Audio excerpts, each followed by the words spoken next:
नमस्कार दोस्तों। आज की कहानी है ईर्ष्या से सफलता नहीं मिलती। एक पार्क में एक व्यक्ति उदास बैठा हुआ था। तभी एक दूसरा व्यक्ति उसके पास आता है और कहता है, अरे मित्र सुनील, तुम यहाँ। सुनील सामने वाले व्यक्ति को आश्चर्य के साथ देख थोड़ा सा मुस्कुराता है। अरे पवन, तुम यहाँ इतने सालों बाद।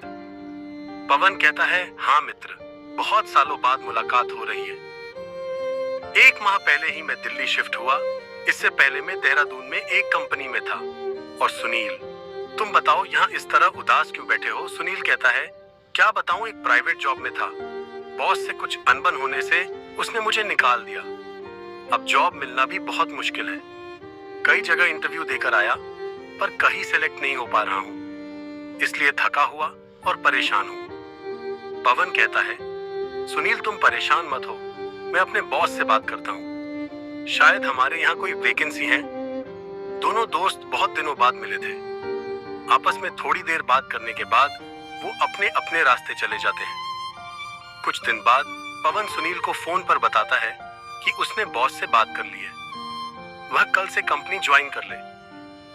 यह सुन सुनील बहुत खुश होता है और अपने दोस्त पवन को धन्यवाद देता है। दूसरे दिन सुनील कंपनी ज्वाइन कर लेता है। वो यह देख काफी खुश होता है कि वर्तमान जॉब पहले वाली जॉब से काफी बेहतर है।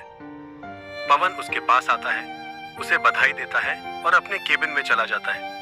बाद में उसे मालूम होता है कि पवन इस कंपनी में सीनियर मैनेजर है और उसको पवन के अंदर काम करना होगा। एक तरफ सुनील अपनी इस नौकरी से खुश तो था, पर दूसरी तरफ उसे इस बात से ईर्ष्या ज्यादा हो रही थी कि वो अपने दोस्त के अंदर काम करेगा। वो अपने दोस्त की सफलता पर जल रहा था।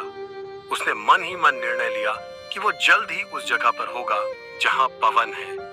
अपने दोस्त की सफलता और कंपनी में उसकी रेपुटेशन देख सुनील ईर्ष्या में इतना जल रहा था कि पवन की व्यस्तता के कारण उससे न मिल पाने को वो घमंड समझ रहा था। उसने सभी स्टाफ के दिल में पवन के प्रति जहर घोलना शुरू कर दिया। जब पवन किसी भी स्टाफ को सख्त होकर समझाता, उसके बाद सुनील उस स्टाफ को भड़काने पहुंच जाता। धीरे धीरे लगभग सभी लोग सुनील की बातों में आ गए और बॉस से जाकर पवन की बुराई करते और शिकायत करते।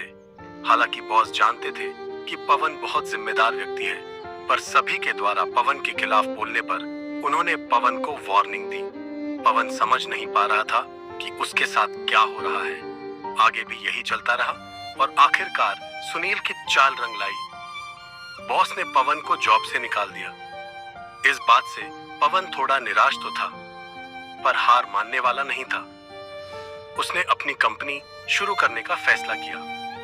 कड़ी मेहनत, अपने अनुभव, विश्वास और ईमानदारी से पवन ने एक अच्छी खासी कंपनी बना ली और कुछ सालों में वो कंपनी उस कंपनी जहां वो काम करता था उससे भी बड़ी हो गई।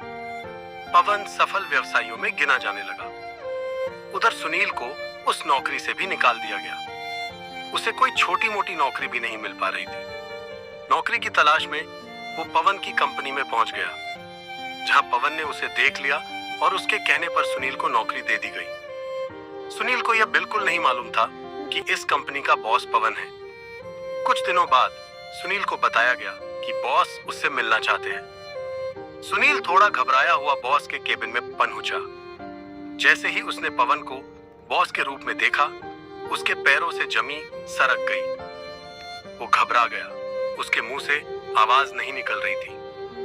पवन ने बहुत शांत और मुस्कुराहट के साथ सुनील को अंदर आने को कहा। कैसे हो मित्र सुनील? मैं बहुत समय से तुमसे मिलना चाह रहा था, क्योंकि मुझे तुम्हारा शुक्रिया कहना है। तुम्हारी ईर्ष्या के कारण ही मैं आज सफल हूँ। सुनील अपने किए पर बहुत पछता रहा था। तो दोस्तों, ईर्ष्या से कभी भी सफलता प्राप्त नहीं की जा सकती।